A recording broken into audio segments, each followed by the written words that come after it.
Welcome to the Business Collective Podcast with Terry Fletcher. Weekly conversations and insights on how to go from employee to consultant in any business field where your years of expertise can be showcased. Take your career to the next level, entrepreneurship. Now here's your host, nationally recognized healthcare consultant, speaker, and author, Terry Fletcher. Welcome to the Business Collective Podcast. I'm happy everyone could join us today. And if you are, it means that you are ready to become an entrepreneur, or at least you're looking to see if you are. So before we get started, I really wanted to talk to you about some things you should know before becoming an entrepreneur. And I want you to turn your dream into a reality. But how do you get there? Well, there's certain things you should know. And I am somebody who loves making lists. If you know me at all, and you ask my friends, you ask any of my colleagues, they're like, Terry is a list maker, because one of the things I love to do is cross things off a list. So when I can make a list, I feel very accomplished when I can cross something off a list. So it's just something to keep in mind as you are on this journey to figure out if this is for you. So from the outside, entrepreneurship, it really seems fun and easy and, oh my gosh, I have my own business. But let's take a look at some of the realities of what entrepreneurship is, because the majority of those who have taken the path share much of a different story. What many people don't know is actually 90% of startups tend to fail. Success does not happen necessarily in a year. Sometimes it doesn't even happen in 10 years, if at all. But the fact that you're willing to put yourself out there to decide if this is the leap you're ready to take, then it is awesome that you have that passion about something that you know about a service or a product or something that you feel that you can build a business around. And if you're resolved, and that's why you're listening to the podcast, to take that leap, I'm going to give you some 5 tips. Like I said, I like to make lists that I've learned along the way that will help you turn a new business, hopefully from an idea, into a reality. So my background is healthcare, and right now with some of the things that are happening in the world, in the country, with different things that we've had with an outbreak and things like that, healthcare is kind of the place it is to be as far as being able to expand some things. But the reason I mention that is because I always stick to my core when talking about becoming an entrepreneur and expanding my business. I always want to make sure that I have that, when I talk about that core, that insight, and then I can expand those branches from something that I could do in my sleep. And that's a really big deal. I know some people say, oh, I want to open a sports bar, or I want to open a specialty boutique shop for antiques, or I want to start teaching people how to play piano. Well, if you don't know how to play piano, or you don't have the first clue about what an antique is versus what is just an old beat up piece of furniture, versus you don't know how to run a restaurant and what goes into that, you aren't going to be successful. So what you have to really think about is finding your niche. It's crucial for any new entrepreneur. Knowing that there's a gap in the market that your company can fill is exactly how your brand, and you're going to think about that, will be able to stand out. So ask yourself, what is it about your business that will set you apart from everyone else? And come up with ways on how you can utilize that into a business model. Just start putting down pros and cons. What do you have in your niche? Now it's time to test it. So focus groups, surveys, and pilot projects, those are all great ways to see if your idea maybe resonates with a target audience. I also recommend trying your business as a side hustle before you take the full leap. For example, if you want to open a gym, start by being a personal trainer and then grow your client list and income.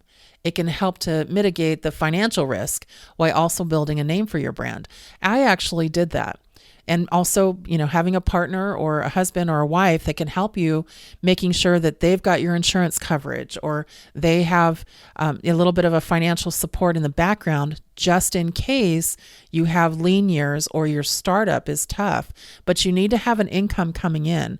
One recommendation I'm going to make, which to me is almost a mandatory thing, you have to have at least 6 months of monthly expense salary, plus a little cushion, I would say go up to $500 above that you have put away that you can use in case it doesn't work. And I'm not being morbid about this. I'm not being, Debbie Downer.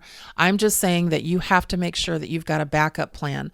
I see too many people that are going into entrepreneurship and they basically quit their day job. And then all of a sudden they said, I'm just going to start up and I'm going to be golden. It doesn't work that way. When I started up, I was not only in nursing, but I was also a billing manager for a large surgical group and billing and coding manager. And so I had not only my full-time job, I also had a very young child. And as I was building my business, I had to work nights sometimes. I had to work weekends. I had to do something to get my name out there. And the only way to do that is to continue to work full time, but also making sure that you are taking steps to have financial backup plan just in case. And so whether it be a spouse or a partner or yourself that have put some money aside, that's what you're going to need, again, to mitigate that financial risk while you're building your brand. Next, you want to find a purpose. So what's the driving force behind your brand? Why would a consumer want to click on your website over somebody else's? Figure out what your company's mission statement is. That's critical. It not only gives you credibility, but it also allows the person that's searching you out to understand where you could possibly fit in services or tangible items or a business that they need to contact. So for example, when I was creating my business, and it's a consulting firm for healthcare, my mission statement says, taking the business of medicine to the next level, committed to the continuing education of physicians and their staff in the coding and reimbursement process in order to maintain healthy practices. So my original consulting information and a mission statement was about education. It was about making sure that physicians and staff understood how important it was to educate themselves on coding and billing and reimbursement and compliance and regulation, and I could keep going. But it was just taking their business to the next level, not being complacent about it, making sure that you're current, making sure that everything's updated. And then as we move forward in some of these podcasts, I'll give you some insight on how you branch out from that mission statement. But it has to be powerful enough, or at least understood enough, to give people an understanding as to why they should care about you and your company as a whole. So are you giving back to the community? Are you creating an inclusive culture that allows working parents flexible schedules? Having a reason for your company to be up and running is just as crucial as to why it's running in the first place. Number 3, ensure that you have a financial plan and backup plan. So I mentioned it before as far as building your business, and I hate to be the bearer of bad news, but if you're not going to make money for a while, it's something that you need to consider. So typically you're looking at for at least a year. For those who have mortgages and families and other important financial commitments, or I should say urgent ones, entrepreneurship can be even a greater risk, and it also can be scary. But to mitigate that financial burden, again, make sure you've got a savings account to keep you afloat.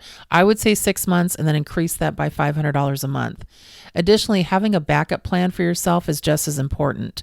So try to get some part-time work or contract work so that you can have some kind of income coming in. And it also helps your resume. So making sure that you're putting that on there, what you're doing for any kind of income at all, because that means that's somebody that has contracted with you as well.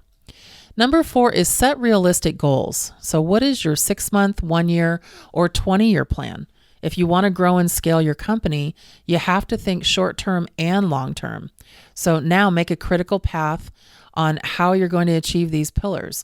Setting goals for yourself as an entrepreneur is a great way to keep track of your own personal milestones, as well as keep you motivated as they continue to grow.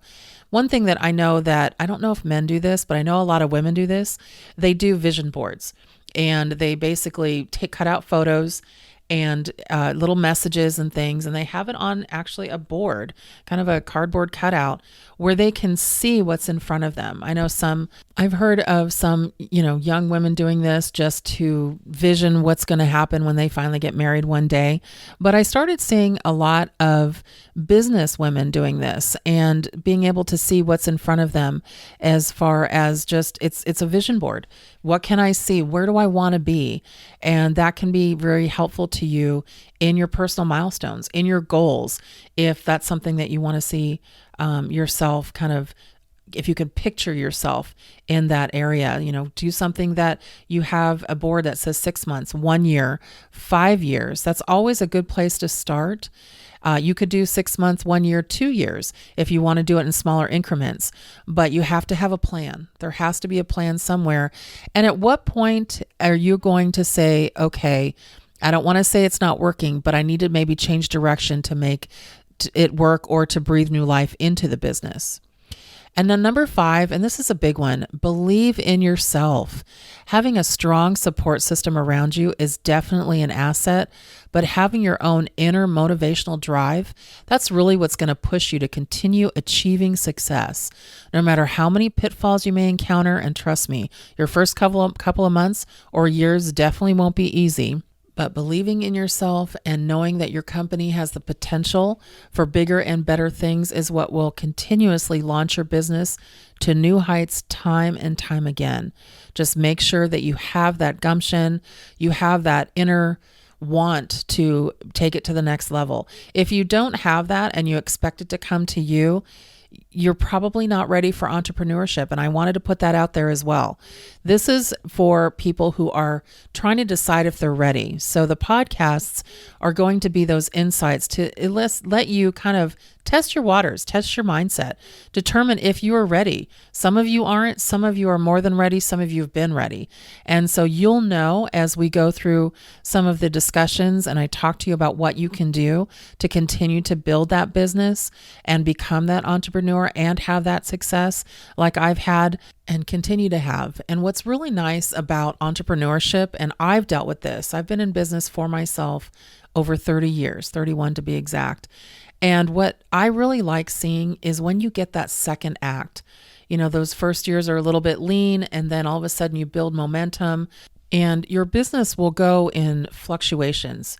It almost will look like the stock market. You'll have those waves where you will be like, I can't handle all of this business. And then you'll have other days where you'll be like, okay, where's my next dollar coming from? And hopefully you'll have more consistency than that. But there's also a lot of things out there and a lot of differences now from when I started my business. Now with social media and everything is digital, or a lot is. And we've even seen now with some of the crisis that we've had with some of the pandemic that we've dealt with in the country and in the world, everybody's moving into doing things online and, kind of not doing things in person, which I wasn't even going to bring that up on the podcast, but I think it's important because what you were thinking might be your brick and mortar business may have to change. And so I am going to focus more on the service industry, since I am a consultant. Even though I do sell certain products, they are digital products such as ebooks and publications and things like that. But mostly what is for me and what I want to kind of bring to you is selling yourself, selling your skill, selling your niche, selling your expertise. What do you have to offer somebody that that you're confident that you have, that something that somebody else doesn't, or you can teach it better, or you can bring their business to fruition better because of what or how you can show them what to do. And that's where we're going to talk about pretty much a service-oriented type business. And then at some point we'll get into more, I don't want to say retail, but you'll hear me use lingo like merch, which is merchandise. So you're going to have opportunities to see how to maybe you're going to sell t-shirts or sweatshirts or something like that. And Amazon is a great place to do that, but they take a huge chunk of your money. If you want to look at selling them on your own, if you want to do it just through your website. But I'm going to focus on services, and then we're going to get into looking at actual tangible items, because that's when it gets a little bit interesting, mainly because a lot of things can be dated. You're dealing with copyright issues. And so there's a lot more that goes into that. But when you have a service-based business and you can sell yourself, your personality, your skill set, then you've got a tangible item that nobody else has. Can you imagine having a share of a marketplace in an industry that you know better than anybody, or you know a good amount that you feel like you can contribute and actually have monetary value?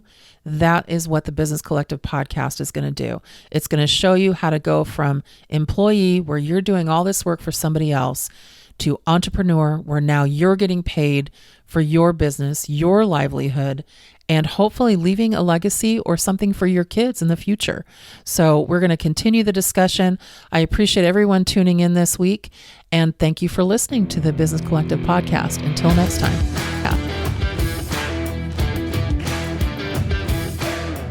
Thank you for listening to the Business Collective podcast. Drop us a rating and review on Apple Podcasts, Stitcher, Spotify, or wherever you listen to podcasts. Check out our website and blog at www.business-collective.com.